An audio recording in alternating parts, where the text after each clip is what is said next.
संकल्प आणि विकल्प हे मनाचं खरं काय आहे? स्वरूप आहे. मन मन मन म्हणजे तरी काय? संकल्प विकल्पात्मकम मनः. मनाची व्याख्या केलेली आहे की संकल्प विकल्प हेच त्याचं काय आहे? स्वरूप आहे. बुद्धीचं लक्षण सांगताना त्यांनी सांगितलं निश्चयात्मिका बुद्धी. जी निश्चय स्वरूप जी आहे, निश्चयात्मक जी आहे ती आहे बुद्धी. आणि मन काय आहे? तर संकल्प विकल्पात्मकम मनः. संकल्प विकल्प हे मनाचं काय आहे? स्वरूप आहे. आता त्या मनाचीच ही अवस्था काय झालेली आहे? नाहीशी झालेली आहे. ज्या पुरुषाचा विचार चाललेला आहे त्याचं मन या संकल्पालाच काय झालेलं आहे? सोडून गेलेला आहे. निर्द्वंद्व तो झालेला आहे. श्लोकात पद आहे की नाही? निर्द्वंद्व ही महाबाहो सुखम बंधात प्रमुच्यते.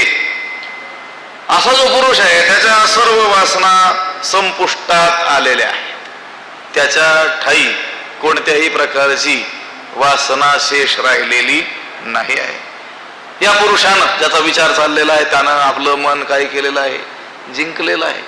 भगवान शंकराचार्यांचे जे अनेक ग्रंथ आहेत त्याच्यामध्ये प्रश्नोत्तर मणिरत्नमाला म्हणून छोटासा ग्रंथ आहे. त्याच्यातच प्रश्न आणि उत्तर त्यांनीच उपस्थित केलेले प्रश्न किंवा कधी प्रसंगानुरूप शिष्यांनी विचारलेले प्रश्न त्याला दिलेली काय आहेत? उत्तर आहेत.